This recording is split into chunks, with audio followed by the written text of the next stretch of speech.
जय शिव और राम।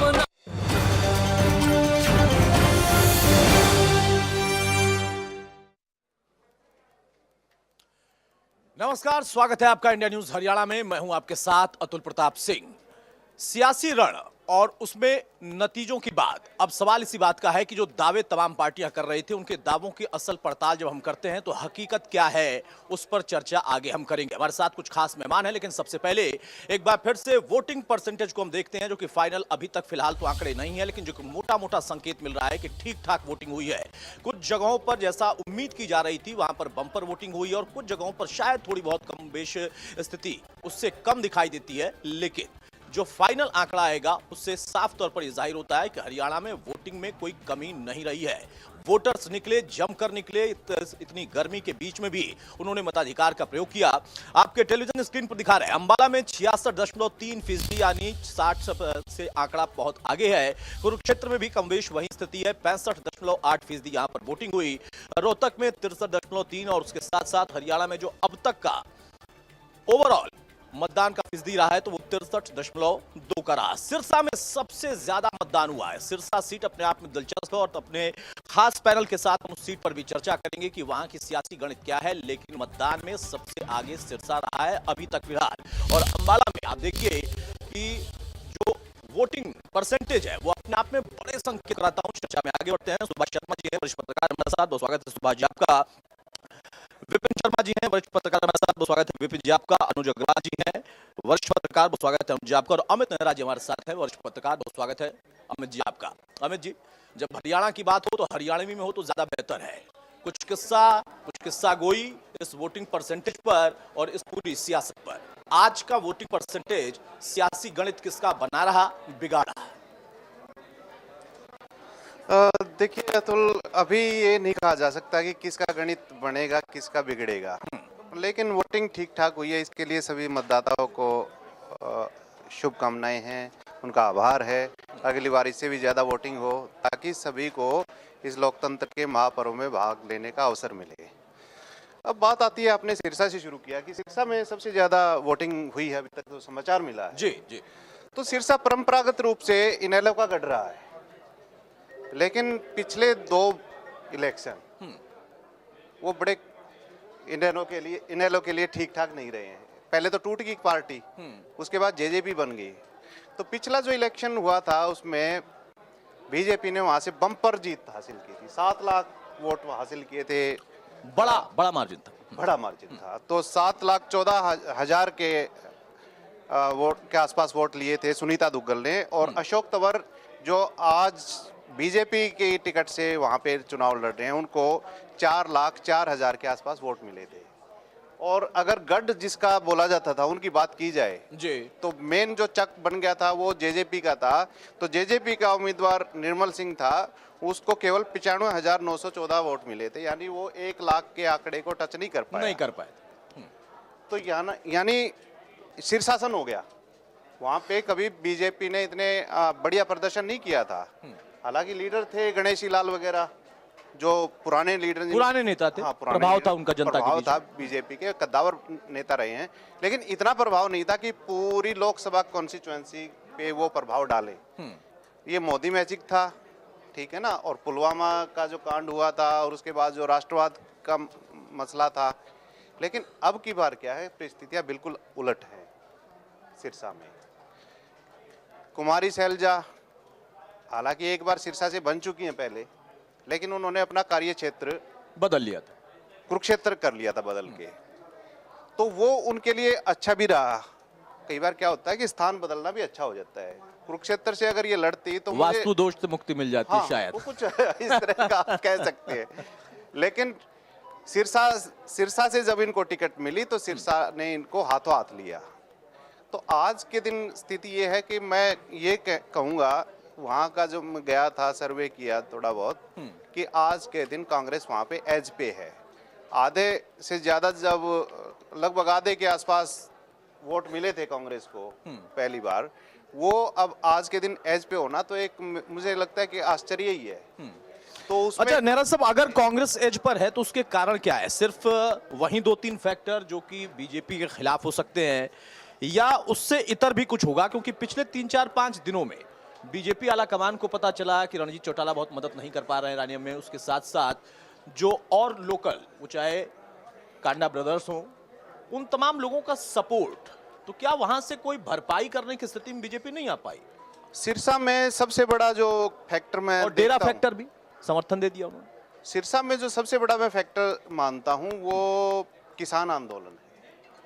हालांकि किसान आंदोलन का देखा जाए और क्रेडिट दिया जाए जी, तो अभय सिंह चौटाला को जाना चाहिए, क्योंकि देश में वो एकमात्र ऐसे लोकसभा या विधानसभा के सदस्य थे, लोकसभा या विधानसभा के सदस्य थे एकमात्र, जिन्होंने उनके विरोध में इस्तीफा दिया। इस्तीफा दिया। हालांकि बाई इलेक्शन में जीत गए थे, लेकिन वो जो पूरा क्रेडिट है वो इस बार उनको नहीं मिला। वो सारा क्रेडिट कांग्रेस के खाते में गया। वहां पे विरोध इतना था। एक और भी बात हुई है जो मुझे लगा, अशोक तंवर का बार बार पार्टी बदलना। कई गांवों में पोस्टर लगे हुए थे, कांग्रेस के ऊपर अशोक तंवर, बीजेपी के ऊपर अशोक तंवर, आम आदमी पार्टी के ऊपर अशोक तंवर, तृणमूल कांग्रेस के ऊपर अशोक तंवर, और नीचे लिखा हुआ था साझा उम्मीदवार को वोट दें। तो ये देखो आप, रोलिंग स्टोन गैदर्स नो मोस वाली स्थिति भी है। तो बार बार पार्टी बदलना भी इनके लिए थोड़ा सा मुझे लगा नुकसान दे रहा है। तो ये बहुत सारे फैक्टर हैं। उसके बाद डेरा फैक्टर एक हो सकता है फैक्टर, लेकिन डेरे में जो सक्रिय भूमिका नहीं रही है डेरा मुखी की, जेल के अंदर चले गए, थोड़े बहुत लोग इधर उधर भी हो गए, तो मुझे नहीं लगता कि वो इतना प्रभाव डाल देगा कि चुनाव को उलट पुलट कर दे। दूसरा एक जो वहाँ पे फैक्टर रहा है, वो 400 पार वाला जो नारा है, वो उसने भी नुकसान पहुंचाया है बीजेपी को। उससे कुछ वर्गों में ये लग गया कि आपका आरक्षण खतरे में है, संविधान बदल देंगे। ये तो एब्सोल्यूट जो कांग्रेस ने जमीन पर एस्टेब्लिश करने की कोशिश हाँ, की, उसका अगर ये हुआ तो ये हो जाएगा। हाँ, उसका असर है वहां पे। तो ये बहुत सारे छोटे छोटे जो फैक्टर बन के एक बहुत बड़ा फैक्टर बन गई है। चले बहरहाल इसका देखेंगे कि जब नतीजे वाला दिन होगा, उस दिन ये कितने फैक्टर और किसके पक्ष में जाएंगे, अपने आप में सवाल होगा। सुभाष जी, मेरा साहब का ये कहना है कि असल में अगर हम सिरसा सीट की बात करें तो उसकी तस्वीर कुछ ऐसी है। आप इस पर एक छोटी टिप्पणी करिएगा, और फरीदाबाद का जिक्र अब हम करेंगे आपके जरिए, क्योंकि आप फरीदाबाद में ही रहते हैं। फरीदाबाद की स्थिति क्या है? क्योंकि वहां पर कहा जा रहा था कि कांग्रेस बहुत अच्छी टक्कर दे रही है, एक ऐसे व्यक्ति को बहुत सोच समझकर टिकट दिया गया, लेकिन बीजेपी का दबदबा क्या वाकई इतना कम हो गया, या बीजेपी की गणित, उनका दबदबा इस सीट पर अभी भी आपकी नजर में दिख रहा है? देखिए, जहाँ तक सिरसा की बात कही, सिरसा मेरा होम डिस्ट्रिक्ट है और मैं वर्क कर रहा हूँ फरीदाबाद में। तो मैं सिरसा में हमने देखते रहे कि शैलजा जो थी, इसके पिताजी दलबीर सिंह भी चुनाव लड़ा करते थे, क्योंकि रिजर्व सीट है ये। तो वो भी मंत्री रहे केंद्र में उन टाइम में, इंदिरा जी के टाइम में। बिल्कुल। तो ये, और प्रभु वाला इनका गांव जो है वो भी इसी कॉन्स्टिट्यूंसी में था, अब हिसार में आ गए हैं, पहले इसी में आता था। तो उनका दबदबा तो पुराना था शैलजा का, और शैलजा को वहाँ भेजकर कांग्रेस ने, मैं समझता हूँ, अच्छा डिसीजन लिया है, क्योंकि तंवर का कोई लेना देना वहाँ से रहा नहीं, क्योंकि ना तो उसका कोई होम वहाँ का गांव था, ना कोई उनका लेना देना था। एक बार वो जीत चुके थे किसी लहर में, दोबारा फिर जीतने के लिए वहाँ बीजेपी बदल के, पार्टियां बदल के गए, तो उनको फायदा नहीं होता नजर आ रहा। अब रही बात फरीदाबाद की। फरीदाबाद में देखिए कि कृष्णपाल गुर्जर जो है, उसमें इसके मुकाबले में जो कैंडिडेट को टिकट दी गई, वो वहाँ पर लड़ाई चली करण दलाल वर्सेस महेंद्र प्रताप कि कौन इन दोनों में से कौन लेगा। बिल्कुल। पहले तो एक वक्त ये भी आया था कि कोई टिकट लेने को तैयार नहीं था वहाँ से, पर फिर इन दोनों में कोई सहमति बनी, तो महेंद्र प्रताप जी को टिकट मिला, तो उन्होंने नाराजगी मोल बड़ी पंचायत करी कि नहीं जी, ये तो टिकट मुझे मिलना चाहिए था। तो वहाँ थोड़ा बाद में इनका राजीनामा हुआ, पंचायतों में हुआ, पर वो चीज़ मुझे लगता है कि कहीं दिल में रह गई। उस तरह से सपोर्ट नहीं मिल पाई महेंद्र प्रताप को, जो सपोर्ट पूरी तरह कांग्रेस की तरफ से मिलनी चाहिए थी। दूसरा, संगठन वहाँ है ही नहीं। संगठन वहाँ 20-25 साल से कोई संगठन ही नहीं है कांग्रेस का। तो अभी बात कर रहे थे नेहरा जी की, जी संगठन के बिना भी चुनाव जीते जाते हैं, तो वो दौर देवीलाल का था। अब सोशल मीडिया का दौर है। इस दौर में बिना संगठन के आप चुनाव नहीं जीत सकते। अब बूथ लेवल की आपको जो है ना मैनेजमेंट करनी पड़ेगी, जो यहाँ पर फरीदाबाद में बहुत बेहतर तरीके से हुई, जबकि कांग्रेस की तरफ से बूथ लेवल की कोई मैनेजमेंट नहीं थी। यहाँ तक कि जो सुनने में आया, हम इसका गारंटी नहीं देते, पर जो सुनने में आया कि बहुत सारे लोगों को दिहाड़ी पर रख के वहाँ बिठाया गया गांव के दूर दराज के एरिया में कि भाई आप हमारा बस्ता संभालेंगे, आप वहाँ ड्यूटी देंगे। तो जो हमें देखने को मिला, शहरी क्षेत्रों में भी देखने को मिला कि उनके बूथ पे इक्का दुक्का आदमी थे और इधर ज़्यादा थे। या तो लोग इसलिए कि दिखाने के लिए कि हम बीजेपी के साथ है, वोट बेशक उन्होंने बदल भी दिया हो, पर ओवरऑल अगर हम फरीदाबाद का रुख देखें कि कृष्णपाल गुर्जर बनिस्बत उनके वो 10 साल के बाद आए हैं। रिजर्व वो एक तरह से राजनीति छोड़ दी थी उन्होंने, उनका बेटा कर रहा था, पिछली बार विजय प्रताप चुनाव लड़ा था बड़कल विधानसभा से, और वो बिल्कुल घर में थे, उनको लाया गया है कि इस बार आप चुनाव लड़िए। और उस तरह से वो वर्क नहीं, क्योंकि एक एज फैक्टर भी होता है। जो कृष्णपाल में एनर्जी देखने को मिली, जो एक तो उनको डिक्लेयर उनकी सीट एक महीना पहले हो गई थी इनसे, महेंद्र प्रताप से, तो एक महीने में लगभग उन्होंने सारे क्षेत्र का दौरा कर लिया था।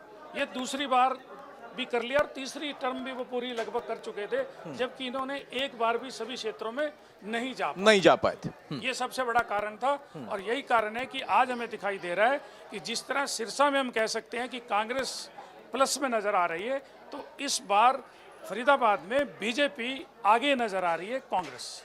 ठीक है अनुज अग्रवाल जी, फरीदाबाद को जिस तरीके से सुभाष शर्मा जी बता रहे हैं, क्या आप भी उससे कमोवेश सहमत हो पा रहे हैं? और फिर इसी के साथ हम थोड़ा सा आगे जब बढ़ेंगे तो अगल बगल की बात होती है, दीदी एनसीआर के करीब दोनों, गुरुग्राम का नजारा क्या है, वहां की गणित क्या है? क्योंकि राज बब्बर को कांग्रेस मौका देती है, बड़े नेता, बड़े अभिनेता उससे भी बड़े, लेकिन राव साहब का अपना एक कद है, लेकिन कुछ नाराजगी भी थी, शहरों तक में बहुत नाराजगी दिखाई दी, सोसाइटीज में नाराजगी दिखाई दी, और ये मुद्दा बनाया गया। उस पर क्या टिप्पणी है? जैसे सिरसा में अशोक तंवर बाहर ही हैं, ऐसे ही गुड़गांव में राज बब्बर बाहर ही हैं। राज बब्बर का अपना अब एक ओरा का भी था, उनका एक स्टार इमेज थी, आज वो कहीं ना कहीं साइड लाइन हो गई, कोई बहुत ज़्यादा विजिबिलिटी नहीं है। अब वो एज का एक फैक्टर भी आ गया है, तो मुझे नहीं लगता कि राज बब्बर का एक बहुत कोई अट्रैक्शन है। और बीजेपी का अपना इंटैक्ट वोट बैंक है, और राव इंद्रजीत सिंह के साथ कोई खास नाराजगी नहीं है। छोटे मोटे आक्रोश तो मुझे लगता है पूरे देश में हर कैंडिडेट के खिलाफ है, और कई जगह बहुत ज़्यादा भी हैं। उसके बाद भी बीजेपी ने ऐसे बहुत सारे लोगों को टिकट दिया है, और उनको भरोसा है कि मोदी के नाम पे जीत जाएंगे। बहुत से लोगों को पता है हमें मोदी को वोट देना है। तो ये एक फैक्टर जो इम्पोर्टेंट है बीजेपी का, वो हरियाणा की 10 कॉन्स्टिट्यूंसी में ये काम कर रहा है। तो जहाँ पर मुझे लगता है कि सिरसा में जरूर कांग्रेस आगे दिख रही है, लेकिन कहीं ना कहीं डेरे को मैनेज किया है बीजेपी ने, और कम से कम लोकसभा चुनावों में डेरा का समर्थन बीजेपी को मिला है। विधानसभा चुनाव में हो सकता है वो उसमें कुछ बदलाव हो जाए, हाँ, क्योंकि बीजेपी के ज़्यादा फोकस अभी सेंटर वाली सरकार के लिए अपनी, और राज्य के लिए उतनी एम्फेसिस नहीं है। तो कहीं ना कहीं डेरे से साथ जो मैनेजमेंट है इनका इंटरनली, उसको बार बार पेरोल भी दी गई इस तरीके से, मुझे छूट दी गई है बहुत सारी चीज़ों पर, उनके मुकदमे भी ढीले चल रहे हैं। तो ये एक मुझे लगता है पर्दे के पीछे का कोई ना कोई आपस में इनका समझौता है। तो सिरसा भी इतना आसानी से नहीं निकलेगा, और रोहतक भी इतना आसानी से कांग्रेस से नहीं निकलेगा। देखिए, वोटर के दिमाग में एक सबसे बड़ी बात होती है, मैं बिल्कुल कांग्रेस को वोट दे देता हूँ, लेकिन मेरा वोट जाया तो नहीं जाएगा, वो कम से कम सरकार में तो आए, मुझे मिलेगा क्या? अभी मैं विपक्ष के नेता के पास या एमपी के पास जाऊंगा तो मेरा काम तो करा नहीं पाएगा। तो ये अलग फैक्टर भी बड़ा इनसिक्योर करता है वोटर को। तो एक बहुत बड़ा वर्ग वोटर का ऐसा होता है जो फ्लोटिंग वोटर होता है, वो देखता है कि किसकी हवा बह रही है। तो स्विंग वोटर जो हम कहते हैं 15-20%, वो जाता भी उधर है जिसकी हवा बह रही होती है। ठीक है, तो हवा जैसी कोई स्थिति आपको महसूस हुई इस बार? देखिए, स्थिरता की तरफ तो मुझे लगता है पब्लिक का रुझान है। कोई बदलाव के लिए तो बहुत ज़्यादा कोई आक्रोश या जन आंदोलन तो हमें दिख नहीं रहा देश में। तो इसका मतलब कहीं ना कहीं पब्लिक मोरलेस चाह रही है कि एज इट इज स्टेटस क्वो में चलता रहे, देश ठीक चल रहा है। तो ये वाला एक माइंडसेट तो है। अब वो 270 सीट लाएगा कि 370 लाएगा, ये तो 4 जून को पता चलेगा। लेकिन कहीं ना कहीं ऐसा हमें नहीं लग रहा कहीं पर भी कि अब बिल्कुल मोदी सरकार के खिलाफ कोई माहौल कहीं। तो मुझे लगता है इसका एडवांटेज मोदी जी उठा लेंगे। ठीक है विपिन जी, गुरुग्राम को हमने समझ लिया, और जो बात कर रहे हैं अनुज अग्रवाल साहब, उनका कहना है कि कोई बहुत बड़ी नाराजगी ऐसी नहीं थी। और फिर जब बात होती है स्थायित्व की, तो वहां पर एक चेहरा है देश में, प्रधानमंत्री मोदी का, तो उनके जरिए उनके कैंडिडेट से जो अगर किसी की नाराजगी है भी, तो वो शायद थोड़ा सा दब जाती है।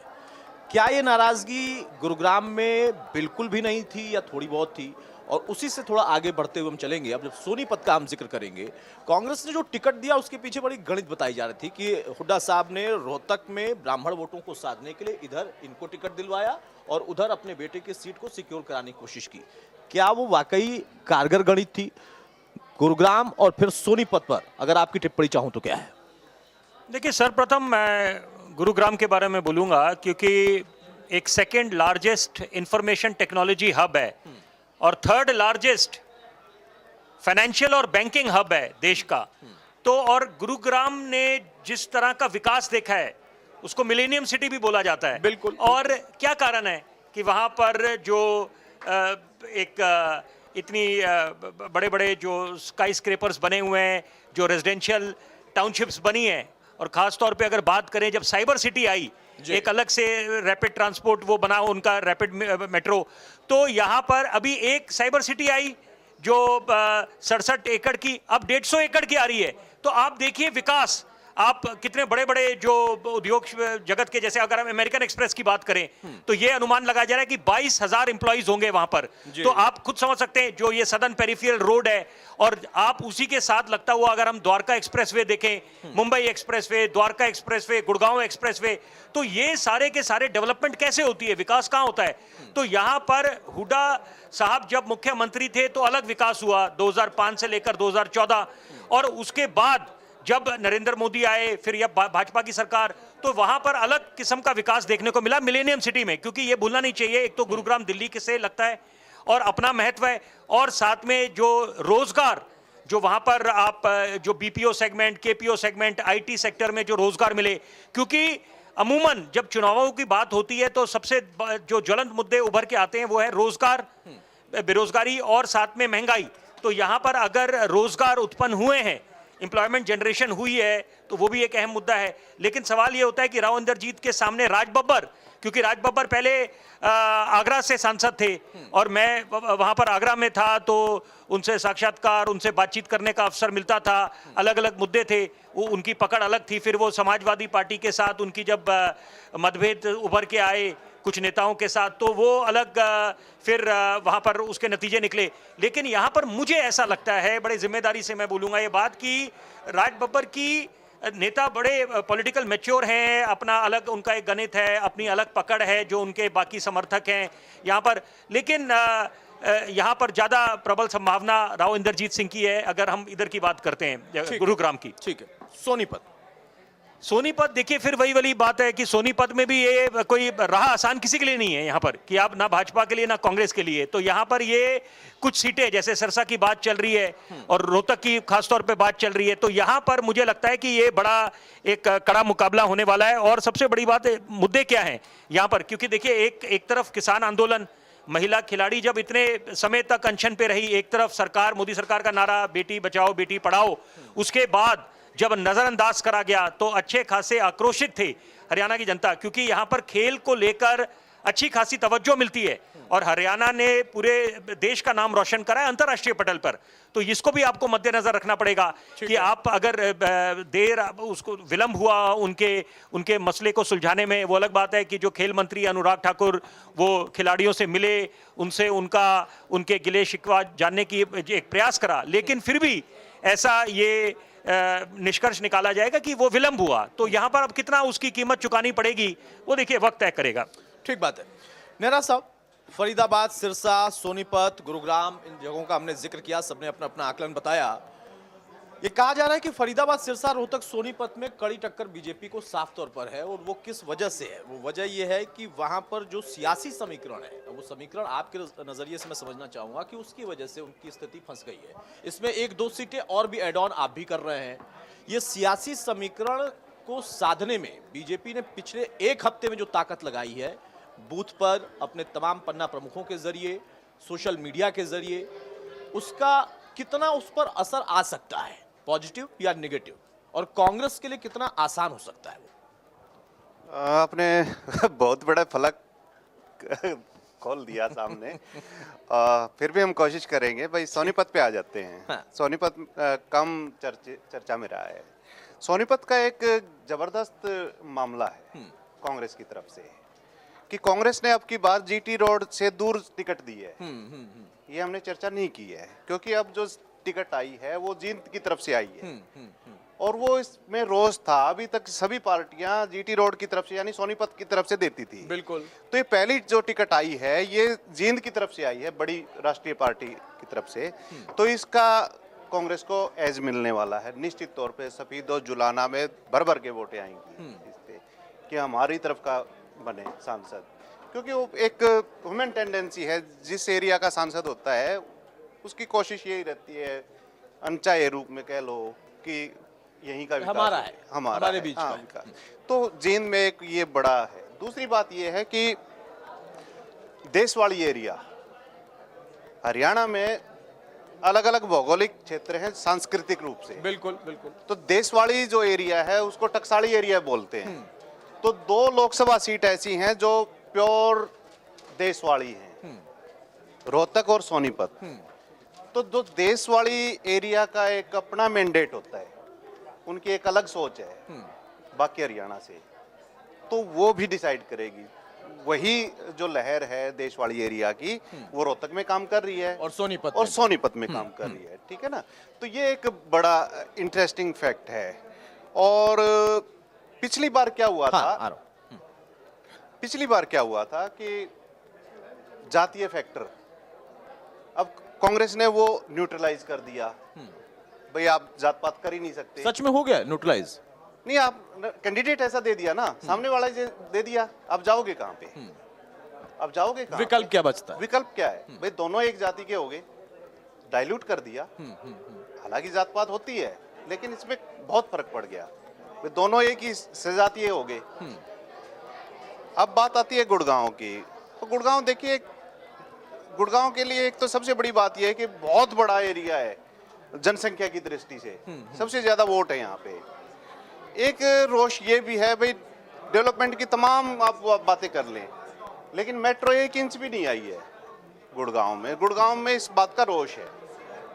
मेट्रो एक बहुत बड़ा मुद्दा है गुड़गांव में, और छोटे छोटे मुद्दे बहुत हैं। प्रॉपर्टी टैक्स है जो, उसका नजला भी सेंटर पे पड़ेगा, हालांकि मुद्दा वो राज्य सरकार का है, लेकिन प्रॉपर्टी टैक्स एक बहुत बड़ा मुद्दा है। प्रॉपर्टी में टैक्स में नाम होना, ये होना, इस तरह की चीजें, तो ये छोटे छोटे मुद्दे हैं। अब एक और चीज देखिए जी, नल्हड़ कांड हुआ था, ये सुनने वाली बात है, और सत्तारूढ़ पार्टी ने इसको इशू बनाने का प्रयास किया था। लेकिन जो मौजूदा बीजेपी सांसद हैं, उन्होंने क्या बयान दिया था? राव इंद्रजीत ने ये कहा था कि ये जांच होनी चाहिए कि धार्मिक यात्रा में हथियार लेके कौन जाता है, इसकी जांच कराई। बिल्कुल बिल्कुल। इसका मतलब ये था कि वो अपने सरकार की या अपनी पार्टी की गाइडलाइन से बाहर थे, बिल्कुल दूर थे। स्वाभाविक है। उसका मतलब ये था कि एक जो मेवात एरिया है वो इनके साथ आता है गुड़गांव में, और वहाँ बहुत सारी वोट है, ताकि वो एकदम डिटैच ना हो जाए। हिंदू मुस्लिम अगर हरियाणा में किसी सीट पे है तो वो यही सीट है, यही सीट है। लेकिन फिर भी जो मौजूदा उम्मीदवार हैं बीजेपी के, उन्होंने कभी हिंदू मुस्लिम करने की कोशिश नहीं की, क्योंकि वो बैलेंसिंग फैक्टर। सबसे बड़ी बात यह है कि बादशाहपुर और गुड़गांव जो कॉन्स्टिट्यूएंसी है वो लगभग 9-9.5 लाख वोट लेती हैं उसमें, तो वो सारा समीकरण बिगाड़ देती है। वो किसके पक्ष में जाएगा, किसके उसमें नहीं जाएगा, बड़ा फैक्टर होगा। अग्निवीर एक बहुत बड़ा मुद्दा है, क्योंकि अहीरवाल में सबसे ज्यादा फौजी हैं, और वो इसको किस रूप में लेते हैं, क्या इसके पॉजिटिव या नेगेटिव, वो देखना पड़ेगा। हाँ। अब बात आई आपकी मेरे ख्याल से कौन सी, रोहतक की कह रहे थे आप? बोल दीजिए, रोहतक भी बोल दीजिए। रोहतक में कड़ा मुकाबला था पिछली बार, और ये कह सकते कि हार जीत नहीं कह सकते, हालांकि हार तो हार होती है, जीत जीत ही होती है, लेकिन 7503 जो वोट थी वो ये है कि कोई भी जीत सकता था। एक बहुत गांव, छोटा मार्जिन, एक गांव अगर उनके फेवर में आ गया तो वो जीत जाता। लेकिन नो डाउट दीपेंद्र हुड्डा ने बहुत मेहनत की है, और इस बार बहुत पहले से मेहनत शुरू कर दी थी, बहुत मेहनत करती है। और ये था कि सुनने में ये आ रहा था कि शायद इनकी माँ इलेक्शन लड़ेगी, और ये शायद अपनी जो राज्यसभा सीट है वो छोड़ने का जोखिम नहीं लेंगे। उसके बावजूद इन्होंने लड़ा है, अच्छी कैंपेनिंग की है, और उसके जो कोसली क्षेत्र है वहाँ एक अकेले कोसली क्षेत्र ने इनको हरा दिया था। वहाँ पे इन्होंने काफ़ी चीज़ें की हैं, कुछ नेता अपने साथ लेके भी आए हैं उस एरिया के। तो मुझे लगता है कि अब की बार जो मामला है वो फाइट है। हाँ, कांग्रेस के पक्ष में जाने ठीक वाला है है। ठीक है, कुछ कह रहे थे विपिन जी? बात उसमें जरूर जोड़ूंगा कि देखिए यहाँ पर क्योंकि जब विधानसभा के चुनाव ज़्यादा दूर नहीं है, वो भी दस्तक दे रहे हैं, तो यहाँ पर एक वो भी फैक्टर मद्देनज़र पार्टी के समर्थक अपने जहन में रखेंगे कि यहाँ पर कितनों की टिकट कटेगी, कितनों को रिटेन करा जाएगा, तो वो फिर उसी रणनीति के तहत जो लोकसभा का उम्मीदवार होता है उसका समर्थन करते हैं। तो मुझे लगता है वो भी एक बहुत बड़ा फैक्टर उभर के आता है सामने। ये भाजपा पे भी बात लागू होती है, कांग्रेस पे भी होती है और बाकी अन्य दलों पे भी होती है। लेकिन बीच में अभी हम कुछ समय पहले अभी चर्चा कर रहे थे कि क्षेत्रीय शत्रप जो हैं, रीजनल सेट्रैप्स, उनका क्या वजूद रहेगा। उसके लिए उदाहरण का आकलन करना चाहिए बिहार का कि जेडीयू की सीटें कम निकलती हैं कि अगर हम तुलना करें भाजपा से और आरजेडी से, लेकिन उसके बावजूद मुख्यमंत्री की कुर्सी पे नीतीश कुमार बैठे हुए हैं। तो अपना अपना गणित होता है कि कौन किंग मेकर बन के उभर सकता है, भले ही आप नंबर कम निकालें, सीटें आपकी कम निकलें। तो ये कई फैक्टर्स होते हैं। क्षेत्रीय क्षत्रपों का अपना महत्व रहेगा। जेजेपी की बात करें, आईएनएलडी की बात करें, तो वो हरियाणा की राजनीति देखिए अपना उसका एक महत्व है यहाँ पर कि अमूमन तो ये कहा जाता है कि दिल्ली का रास्ता उत्तर प्रदेश से निकलता है, लेकिन हरियाणा की 10 सीटों का अपना महत्व है। और ये बात भूली नहीं चाहिए कि 1999 में जब वाजपेयी जी की सरकार गिरी थी महज 1 वोट से, तो वो भी बातें every vote matters in the festival of democracy. बिल्कुल सही बात है और उसका महत्व तो अपने आप में सबने देखा भी था। सुभाष जी, अब यहाँ पर अगर हम बात कर लें हिसार की, तो हिसार की स्थिति क्या आपको दिखाई देती है और वहां का जो चुनावी गणित था या जो उम्मीदवार मैदान में थे वो भी बड़ा दिलचस्प था। देखिए, हिसार में इस बार बीजेपी ने जो उम्मीदवार उतारा तो हैरानी इस बात की थी कि खुद 75 पार वाले को देना नहीं चाहते थे और इस बार उन्होंने 79 ईयर के रंजीत सिंह चौटाला को उम्मीदवार बना दिया और कुलदीप बिश्नोई का वहाँ से पत्ता ही काट दिया। मैं पहली बार देखा है कि इस बार जो वीरेंद्र सिंह जो बीजेपी को छोड़कर कांग्रेस में शामिल हुए थे उनको भी कांग्रेस ने साइडलाइन कर दिया। कुलदीप बिश्नोई के परिवार को एक लड़के को, बेटे को उनको जरूर टिकट दी है और जीता भी है, वो एमएलए भी चल रहा है, उनको भी टिकट मांग रहे थे, वो काफ़ी समय से मांग रहे थे, उनको भी साइडलाइन में कर दिया। किरण चौधरी को भी आपने देखा होगा भिवानी से एक साइडलाइन ही कर दिया। तो ये एक कांग्रेस की भी मुझे समझ नहीं आया कि उन्होंने क्या स्ट्रेटजी करके ये दो जो बड़े नेता इनमें एक तो शामिल नहीं, तो ये कांग्रेस की स्ट्रेटजी है या हुड्डा साहब की स्ट्रेटजी है? ये हुड्डा साहब की स्ट्रेटजी है, कांग्रेस की नहीं है। पर कांग्रेस को समय नहीं है कि यहाँ की, इसीलिए तो हुड्डा साहब को इस बार फ्री हैंड दिया हुआ था। आप देखेंगे कि जो 9 सीटें बटी हैं उनमें से ज्यादातर एक शैलजा को छोड़कर हुड्डा साहब की चॉइस ही आदमी आए हैं सब जगह। तो जहाँ तक आप हिसार की बात कर रहे हैं, हिसार में इस बार मैं समझता हूँ कि टक्कर तो बहुत बढ़िया है, जयप्रकाश बहुत बढ़िया टक्कर दे रहे हैं, पर सीट निकालने की स्थिति में वो रहेंगे या नहीं रहेंगे इस पे नहीं कहा जा सकता, क्योंकि बूथ मैनेजमेंट वहाँ भी बहुत वीक रही है। आज ही की रिपोर्ट आई है वहाँ से, जो हमारे सोर्सेज, जो हमारे साथी वहाँ काम कर रहे हैं, कि बूथ मैनेजमेंट में वहाँ भी कांग्रेस 0 ही थी, नहीं था वहाँ पर बूथ मैनेजमेंट। तो बिना बूथ मैनेजमेंट के आप बताओ कि चुनाव कैसे जीत जाओगे? आप चाहे आप संविधान बदलने की बात कहो, आप अग्निवीर की बात कहो, आप किसान आंदोलन की बात कहो, बिल्कुल। आप सभी बातें कहो, पर जब आप वोट लेने का टाइम आएगा, वोट का दिन आएगा, तब आप नजर नहीं आओगे कहीं, तो फिर आप कैसे दावा कर सकते हो कि हम सीट निकाल लेंगे? नहीं, दावा तो राजनीतिक लोग जो है कभी भी कर सकते हैं, कहीं भी कर देते हैं। मैं शर्मा जी की बात में थोड़ा इनको बढ़ाते हुए आगे इस बात को, बहुत बढ़िया बात बोली इन्होंने, मेरा बूथ सबसे मजबूत, ये भाजपा का नारा था और देखिए ये कितना कारगर साबित हुआ है। तो यहाँ पर रणनीति कि आप महज कथनी और करनी में फर्क नहीं होना चाहिए। कांग्रेस को समझना पड़ेगा कि एक तो आत्ममंथन करना है और रणनीति में बदलाव लाना पड़ेगा और जमीन पे उतरना पड़ेगा। अगर हम बात तुलना करें प्रधानमंत्री से, उनकी आयु देखें, राहुल गांधी के साथ तुलना करें, जो चुनावी रैलियों में उन्होंने भाग लिया है, जो जनता को जाके सीधा उनके साथ रूबरू हुए हैं, बातचीत करी है, तो वो अपने आप में, तो ये भले ही भाजपा की तरफ से ये नारा रहा है अब की बार 400 पार, लेकिन उसके बावजूद कोई टेकन फॉर ग्रांटेड नहीं था। खुद चुनावी मैदान में पहुंचे हुए हैं, जिस तरह से वो भाषण देते हैं, तो इसका मतलब है कि ये action speak louder than words. Hisar में क्षेत्रीय दलों का, अतुल जी एक मैं बात रह गई बीच में, कि क्षेत्रीय दलों का, चाहे वो जजापा ने वहां उतारा है, इनेलो ने वहां उम्मीदवार अपना उतारा है, घर के ही उतरे हैं उनके, तो आप देखेंगे अगर पूरे हरियाणा को अगर आप देखेंगे 4 तारीख इकलौती को ऐसी सीट जहां पर Chautala versus Chautala versus Chautala versus Chautala, और अगर आप 4 तारीख को जब नतीजे आएंगे और जब वोटों को आप गिनेंगे कि कितने प्रतिशत, मैं समझता हूँ कि प्रदेश में 2004 के बाद क्षेत्रीय दलों का जो अस्तित्व है कमजोर होता रहा है लगातार। 2004 के बाद क्षेत्रीय दलों की कभी सरकार नहीं आई। इस बार जो था ये बैसाखी जरूर बन गए थे, 10 सीट चाहती है अगर बीजेपी तो निर्दलियों के समर्थन से भी सरकार चला सकती थी मनोहर लाल बिल्कुल की। बिल्कुल पर नहीं चलाई, उनकी कोई और वजह रही होगी, कोई स्ट्रेटजी रही होगी। पर मेरे को एक एक्सपीरियंस भी रहा है कि बीजेपी जिसको साथ लेती है वो धीरे धीरे उसको खत्म कर देती है। अब देश भर में उदाहरण है कि बीजेपी के साथ जो भी क्षेत्रीय दल लगा है वो 1, 2, 3 बार 15 साल में खत्म हो जाता है। ठीक है, बड़ा आरोप आप लगा रहे हैं बीजेपी पे।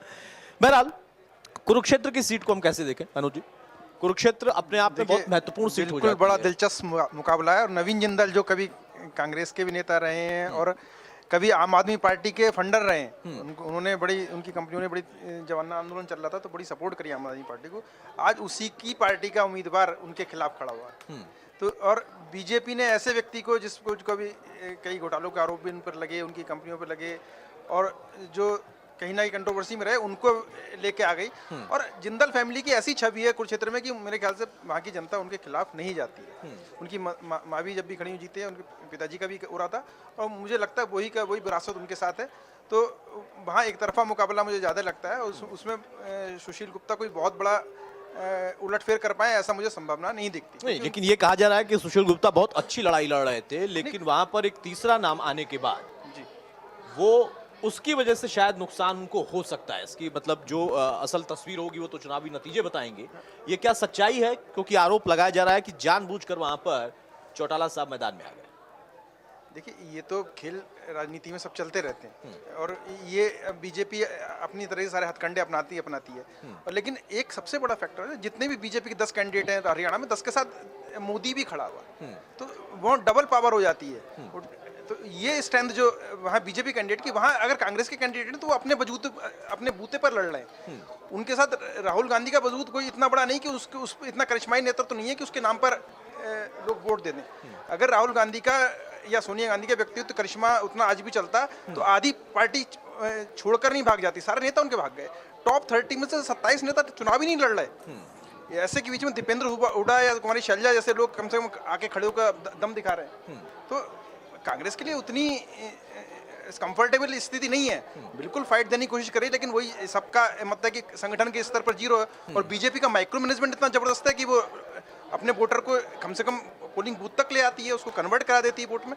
आपने सारे ड्रामे कर लिए, लेकिन आप अगर अपने वोटर को ला ही नहीं पाए बूथ तक और उससे अपने पक्ष में वोट नहीं दिला पाए तो आपका सारा खेल बेकार हो जाता है।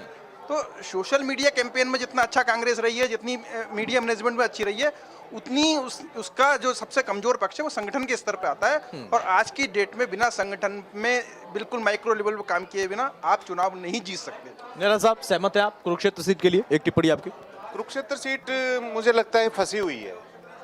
इसमें आप एक फैक्टर है जो मैंने वहाँ पे महसूस किया, सारा जो एरिया है वो शहरी नहीं है। पहली बात तो ये है कि वो शहरी क्षेत्र नहीं है। थानेसर, कुरुक्षेत्र वगैरह ये छोटे मोटे हैं। वहाँ पे जो किसान हैं तो उनके पास 2-2, 3-3 एकड़ जमीन बची है और वो उनके बच्चों के रिश्ते उन्हें बड़े मुश्किल हो गए, खासकर लड़कों के। 3 शर्तें वहाँ पे बच्चे की शादी होने की। एक तो कम से कम 10 एकड़ जमीन हो, या फिर सरकारी नौकरी में हो, या फिर परिवार का एक सदस्य बाहर हो, अमेरिका हो, कनाडा हो, विदेशों में।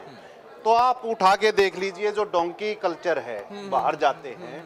कुरुक्षेत्र लोकसभा के सबसे ज्यादा बच्चे वहां पे गए हुए हैं और उसके लिए कम से कम 2 एकड़ उनको जमीन बेचनी पड़ती है। तो रोजगार मुद्दा वहां पे बहुत बड़ा मुद्दा है, ये मैंने वहां जाके महसूस किया। और रोजगार के मुद्दे पे सरकार ही फंसती है। यही नारा दिया था सुशील गुप्ता ने वहां पे कि फसल और नस्ल दोनों बर्बाद हो। ये नारा वाकई में काम कर रहा है। दूसरी बात आई कि अभय चौटाला वहां पे नुकसान कर रहे हैं। पिछली बार के आंकड़े देखें तो नायब सिंह सैनी को वोट मिले थे 6,88,629 और निर्मल सिंह कांग्रेस के उम्मीदवार थे, उनको वोट मिले थे 4038। हैरत अंगेज रूप से तीसरे नंबर पे बीएसपी थी। वहां पे बीएसपी का उम्मीदवार था शशि, जिसको 75,625 थे, और चौथे पे थे जेजेपी के जय भगवान, उनको मिले थे 68,513। इनेलो से अर्जुन चौटाला थे इनके बेटे, उनको वोट मिले थे 60,669। मुझे नहीं लगता कि उसमें कुछ ज्यादा और वोट ऐड होंगे, बहुत ज्यादा की गुंजाइश नहीं लगती। बहुत ज्यादा की गुंजाइश नहीं है। मुझे नहीं लगता है कि ये 10% से ज्यादा नुकसान पहुंचाने की स्थिति में, लेकिन फिर भी नुकसान तो ये निश्चित रूप से कुछ तो कांग्रेस डेंट को- करेंगे, हाँ, हाँ। कुछ तो काटेंगे, और शायद लेकिन यही मकसद है। एक प्लस पॉइंट है वहां पे आम आदमी पार्टी या कांग्रेस या गठबंधन के लिए, अशोक अरोड़ा का वहां पे बहुत प्रभाव है। और वो बराए नाम नहीं लगे हुए हैं, वो मेहनत कर रहे हैं, और इसके नतीजे देखेंगे देखते 4 हैं। तारीख ठीक है, अनुज जी, कुछ हारे कहना है? या जीतो वो मैं नहीं कहता, वो अलग विषय है, वो अलग लेकिन विषय है। मुकाबला टफ है। मुझे लगता है जितनी गहराई से विजय जी ने एनालाइज किया हरियाणा को, ये बिल्कुल मतलब धन्यवाद के पात्र हैं। लेकिन मुझे लगता है कि ये सारे मैटर ना विधानसभा चुनावों में, पंचायत चुनावों में और नगरपालिका चुनावों में बड़े काम करते हैं, और ये उसमें निश्चित रूप से बीजेपी कहीं ना कहीं एंटी इनकम्बेंसी की पोजीशन में है, और हो सकता है हार भी सकती है। लोकसभा लेकिन में नहीं। लोकसभा चुनावों में वो फैक्टर दूसरे हो जाते हैं, और राष्ट्र का चुनाव है तो लोगों के परसेप्शन दूसरे होते हैं और मुद्दे भी दूसरे हो जाते हैं। तो उस जगह पर कहीं ना कहीं बीजेपी को बढ़त मिलेगी, लेकिन ठीक है। विधानसभा चुनावों में निश्चित रूप से बीजेपी के लिए बहुत बड़ी चुनौती ठीक है, आने जा रही है। ठीक है। विपिन जी, अब आते हैं जरा अंबाला पर, करनाल पर। ये दोनों सीटें बहुत महत्वपूर्ण हैं बीजेपी के लिए। इन दोनों सीटों के लिए ताकत भी खूब लगाई गई। आकलन क्या कहता है आपका? वहां के समीकरण क्या कहते हैं? क्योंकि कई जगहों पर जाति समीकरण है, क्षेत्रीय समीकरण है, सियासी समीकरण है, और उसके अलावा कुछ हिडन फैक्टर भी हैं इन दोनों पर टिप्पणी। माइक ले लें।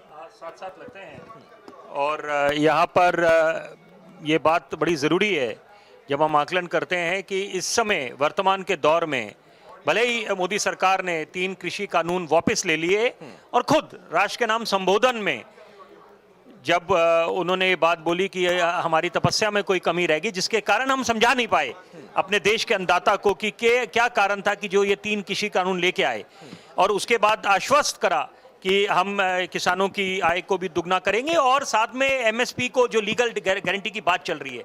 लेकिन सबसे ज़रूरी बात है कि यहाँ पर अगर आपको पंजाब के रास्ते से दिल्ली आना हो और वाया आपको अंबाला, तो वो सड़कें तो अभी भी बंद है, वो नेशनल हाईवे बंद है। मैं अभी हाल फिलहाल में पटियाला से मुझे दिल्ली आना था, और मुझे कोई गुरेज नहीं है बोलने में, क्योंकि मेरा बेटा वहाँ पढ़ता है थापड़ यूनिवर्सिटी में, तो मैं वहाँ पर, मतलब आप ये मान के चलिए, ये एक आम आदमी के दृष्टिकोण से मैं बात कर रहा हूँ कि जो मेरे पे आप बीती है कि यहाँ पर मुझे अपनी गाड़ी वहाँ पर रखनी पड़ी, क्योंकि किसान आंदोलन करके वो, क्योंकि लंबा सफर था, तो वहाँ पर मैं 2-2.5 महीने बाद वो अपनी गाड़ी लेके आया हूँ, और वो भी खेतों के बीच अंदर इंटीरियर से लेके आया हूँ। पटियाला से मैं बीच बीच में से रास्ते में किसी को साथ लिया, तो यानी कि इसका मतलब है अभी भी वो जो किसान भाई हैं वो आक्रोशित हैं, तो ये एक फैक्टर है। लेकिन इस बीच एक बात चल रही है कि पंजाब का किसान और हरियाणा के किसान, क्या वो अलग है?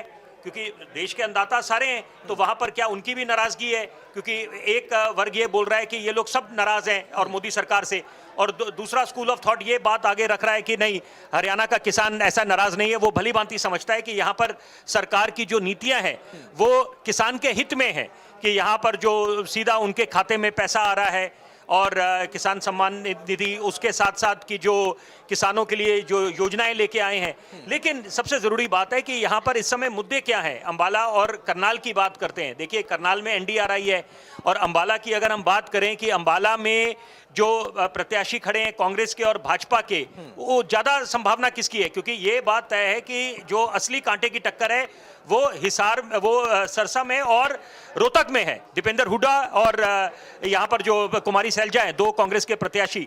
तो लेकिन यहाँ पर अंबाला में मुझे नहीं ऐसा लगता कि यहाँ पर मुश्किल होना चाहिए। अंत में मार्जिन कम हो सकता है भाजपा का, लेकिन दोनों जगह अंबाला में और करनाल में क्योंकि मनोहर खट्टर हैं, तो वहाँ पर प्रबल संभावना है कि वो अपनी सीट निकाल लेंगे। और ये बात है कि वो नाराजगी थी उनके खिलाफ नाराजगी थी, और क्योंकि आप अपने नेता के सामने ही अपनी नाराजगी व्यक्त कर सकते हैं कि अगर उनमें उनका भी उनको मुख्यमंत्री की कुर्सी से हटाया गया, फिर वो नया मुख्यमंत्री की नियुक्ति हुई, तो ये कोई ना कोई तो कारण रहा होगा, पुख्ता कारण रहा होगा। तो यहाँ पर लेकिन अभी करनाल की जो जनता है वो अलग उनके मुद्दे होते हैं जिस आधार पर वो अपना नेता चुनते हैं, और अंबाला के अलग हैं, जबकि वो बिल्कुल पास पास लगते हैं। सुभाष जी, सहमत हैं आप इस बात से दोनों सीटों के लिए? देखिए, दोनों कवर अप कर पाए? बात है कि जब भी इन्होंने कहा कि किसान आंदोलन की बात की, वो धरना दे के बैठे हैं, मैं आपको दावे के साथ कहता हूं कि ये धरना कोई नाराजगी नहीं, क्योंकि जो जितना बेनिफिट मोदी सरकार ने किसानों को दिया है वो कमाल का है। हरियाणा में तो जो फसलें बिकी हैं, 14 फसलें जो निश्चित रेट पे बिकी एमएसपी पे, वो, और अभी शंभू बॉर्डर उन्होंने खाली कर दिया चुनाव का ऐलान होते, जो उसका रेलवे की लाइन खाली कर दी किसानों ने। अब 4 तारीख को जिस दिन रिजल्ट आएगा आप देखेंगे कि शंभू बॉर्डर भी खाली मिलेगा आपको, क्योंकि ये सिर्फ राजनीति है, कोई मुद्दा नहीं है। और जहां तक आपने कहा कि अंबाला और करनाल की बात, मैं बिल्कुल इस बात से सहमत हूं कि करनाल जो है वो मुख्यमंत्री की एक तरह का गृह जिला है, और वो अगर वहां से पिछड़ते हैं या करते, वो सवाल ही नहीं पैदा होता। वहां पूरा जोर भाजपा ने लगाया हुआ है, आरएसएस ने पूरा जोर लगाया, वो सीट निकलेगी, ठीक ठाक निकलेगी। और अंबाला की सीट, क्योंकि रतनलाल कटारिया की मौत के बाद उनकी वाइफ के साथ लोगों की एक हमदर्दी भी है, और वो भी है, तो उस वजह से जो वरुण मौलाना है उनके मुकाबले में उतने पॉपुलर नहीं है वहाँ पे, और वो बहुत अच्छी वक्ता भी हैं, जबकि पहले कभी उनको मैंने सुना नहीं था। इस इलेक्शन में उनको बाहर देखा है मैंने, बहुत अच्छी वक्ता है, बहुत अच्छी बात करती हैं, तो इस वजह से वो सीट जो है इजीली निकलेगी, वो लूज सीट नहीं हो सकती। मैं एक बात जरूर जोड़ूंगा, बिल्कुल मैं बिल्कुल संक्षेप में बोलूंगा। देखिए, 2 जगह जहां पर आम आदमी पार्टी की सरकार है, दिल्ली में और पंजाब में, वहां पर क्योंकि अभी चर्चा वहां उस दिशा में जा चुकी है, इसलिए मैं बोल रहा हूं कि देखिए, जनता को तो पूरा हक है, यही लोकतंत्र की खूबसूरती है कि आप अपने गिले शिकवा नाराजगी आगे रखें, और सरकार को नहीं बताएंगे, उनके नुमाइंदों को नहीं बताएंगे तो किसको बताएंगे, वो बात है लोकतंत्र में। लेकिन यहां पर यह सवाल पैदा होता है कि किसानों का मुद्दा क्या है इतने वर्षों से, क्या ये जग जाहिर नहीं है, क्या ये चिंता का विषय नहीं? मुझे बड़ा दुख होता है बोलते हुए कि जब किसान खुदकुशी करता था और कर्ज माफी के नाम पे छलावा होता था किसान के साथ, तो वो तो एक रिवायत सी चलती आई है जिसकी दिशा में Rome was not built in a day, सोच जानी चाहिए। अच्छी बात है कि मोदी सरकार की सोच उस दिशा में गई है। यहां पर अगर वो एक तरफ ये बात करते हैं, हाँ ये बात जरूर है कि जब वो भंडारण की सीमा खोल देंगे, उसको लेकर आशंकाएं थी किसानों के मन में, वो भी सरकार का दायित्व बनता था। लेकिन ये बात भी मद्देनजर रखेंगे वोटर, चाहे हरियाणा के हो चाहे बाकी राज्यों के हो, वो ये रखेंगे कि क्लोज डोर पॉलिसी नहीं है सरकार की। डायलॉग और डिस्कशन के लिए हमेशा तैयार रहे, संवाद के लिए, चाहे वो चीनी डिप्लोमेटिक लेवल पे चीनियों के साथ हो जो कभी बाज नहीं आएंगे। लेकिन किसान तो देश का अन्नदाता है, उनको तो हम नमन करते हैं, और यहां पर सरकार की तरफ से पहल गई है, और अंत में निर्णय जनता ने लेना है, जनता जनार्दन का निर्णय होता है। अनुज जी, अब यहाँ पर उन मुद्दों पर जाएंगे क्योंकि अब फाइनल कमेंट की तरफ मैं बढ़ रहा हूँ। सवाल इस बात का है कि अलग अलग सीटों का अपना समीकरण होता है, और जो इस वक्त चर्चा है करनाल, कुरुक्षेत्र, हिसार, अंबाला, भिवानी, महेंद्रगढ़, यहाँ पर भाजपा मोदी फैक्टर को एक बड़ा फैक्टर मानती है। क्षेत्रीय समीकरण है, मजबूत उम्मीदवार का तर्क भी वो दे रहे हैं और कह रहे हैं कि हमारी स्थिति बेहतर है। लेकिन अल्टीमेटली जो बात विपिन जी की कही है कि जनता को तय करना है। क्या कोई हिडन फैक्टर भी ऐसा हरियाणा में इस बार दिखाई दिया? एक मोदी फैक्टर की बात होती है, लेकिन क्या कोई हिडन फैक्टर था, वो चाहे भाजपा के खिलाफ हो या उसके पक्ष की हो? और मैं इसको जोड़ रहा हूं मध्य प्रदेश के नतीजों से, विधानसभा के, वहां पर महिलाओं का एक हिडन फैक्टर था। नहीं, देखिए, एक हिडन फैक्टर बहुत क्लियर है, और जो बीजेपी ने बिल्कुल महसूस किया कि हमारी एंटी इनकम्बेंसिव है, और उन्होंने मनोहर लाल खट्टर को की खूब तारीफ करके उनको रिप्लेस किया। लेकिन उससे भी बड़ा जो उन्होंने हिडन फैक्टर था, कार्यकर्ताओं में बड़ा आक्रोश था, बड़े निराश थे कार्यकर्ता। और बीजेपी का चूंकि 15-16 करोड़ का एक तरीके से मेंबरशिप है और हजारों पदाधिकारी हैं, तो कार्यकर्ताओं को लगता था कि हमें तो कुछ मिला नहीं यार, कुछ बड़े नेता ही सारा कुछ ले जा रहे हैं। तो बीजेपी ने पिछले जब 5 राज्यों के चुनाव हुए, उसके बाद जितने मुख्यमंत्री बदले और हरियाणा में बदले, वो पार्टी कैडर से लोगों को लाकर मुख्यमंत्री और मंत्रियों के पदों पे बैठाया। और पार्टी की बड़ी लीडरशिप, जो सीनियर लीडरशिप थे, 2-2 दशकों 3-3 दशकों से जमे हुए थे, उनको एक साइडलाइन कर दिया। तो इतना बड़ा मैसेज कार्यकर्ताओं में गया, उनमें उत्साह बढ़ गया कि हमारे लिए बहुत फ्यूचर है, हमारी संभावना है इस राजनीति, बीजेपी की राजनीति में। तो ये बड़ा डिसाइडिंग फैक्टर होता है, क्योंकि अगर अल्टीमेटली आपके लिए जमीन पर लड़ने वाला जो होता है वो आपका कार्यकर्ता होता है। वो दिन रात एक करता है, रोज जनसभाएं करता है, गली गली नुक्कड़ नुक्कड़ जाता है, कार्यकर्ताओं को मोबिलाइज करता है, बोर्ड बनवाता है, फिर इलेक्शन में सारे कैंपेन में उसका रोल होता है, फिर वोटर को निकालकर बूथ तक लाने का काम उसका होता है। तो उसको जब ये महसूस हो जाए कि एक छोटा सा अपना कार्यकर्ता आज कुछ भी नहीं था और उठा के तो सीएम बना दिया गया, एक मैसेज, हाँ, ये मैसेज कार्यकर्ताओं में बहुत अच्छा गया और पूरे हरियाणा नहीं पूरे देश में गया। तो बीजेपी की जो सबसे बड़ी स्ट्रेंथ है वो उसकी संगठन है, उसका कार्यकर्ता है, और जिसको उसने पिछले 6 महीने में बहुत अच्छे से, बहुत पॉजिटिवली बड़ा अच्छा मैसेज दिया है, और हरियाणा में तो स्पेशली सबको सामने सारा दिख रहा है। ठीक बात। तो नायब सिंह सैनी के आने से ये मैसेज बहुत अच्छे से गया है। ठीक है नेहरा साहब, फाइनल कमेंट आपका चाहूंगा। यहाँ पर प्रश्न ये है कि एक तरफ जब लड़ाई की बात होती है तो बीजेपी कांग्रेस दोनों फ्रंट पे दिखाई देते हैं। आप कहते हैं कि इसमें इनेलो को भी हम थोड़ा सा ऐड कर सकते हैं। आम आदमी पार्टी तो गठबंधन में ही है, जजपा कहीं है, क्योंकि यह सबसे बड़ा एक डेंट हो जाएगा जजपा के लिए, दुष्यंत के लिए, क्योंकि गठबंधन को तोड़ा, अलग हुए, भले ब्लेम किसी और पर डाल दिया, लेकिन अब साबित करने के लिए उनके पास यही मौका है, वरना फिर विधानसभा की स्थिति उनके लिए शायद और खराब हो सकती है। नहीं, जजपा मुझे कहीं ग्राउंड पे नहीं दिखी, कहीं नहीं दिखी, कहीं नहीं दिखी। ना उसके नेता दिखे, ना उसके समर्थक दिखे, और उसके खिलाफ नाराजगी ज्यादा दिखी है। यहाँ तक कि खुद दुष्यंत चौटाला के साथ लोगों की कहासुनी हुई, उनके पिताजी अजय चौटाला के साथ कहासुनी हुई, उनकी माताजी नैना के साथ कहासुनी हुई। तो ये बहुत फैक्टर है अपने आप में, अमेजिंग। जितनी जल्दी उभरी थी ये पार्टी, और एक यूथ को उम्मीद जमी थी कि यूथ की पार्टी है, ये करेंगे वो करेंगे, वो उसी तरह उतनी जल्दी पैरा बोला जो होता है ना, वो बड़ा जल्दी इसका हिट हुआ। हाँ, लेकिन एक आपने बात की पूछी ना सभी से कि क्या महसूस हुआ। हाँ हाँ, कोई हिडन फैक्टर। हिडन फैक्टर मैं बताता हूँ आपको। मुझे सिरसा, हिसार और भिवानी, 3 क्षेत्रों में कई जगह ये सुनने को मिला। 2-3 जगह तो चाय वालों ने कहा कि अगर यार इनको बना देंगे तो 1 लाख रुपए आ जाएंगे। जो 1 लाख रुपए कांग्रेस का वादा, तो उसका असर वहां पे है, बाकी जगह नहीं है। जैसे गुड़गांव है, ये कहीं नहीं है, फरीदाबाद है, नहीं है।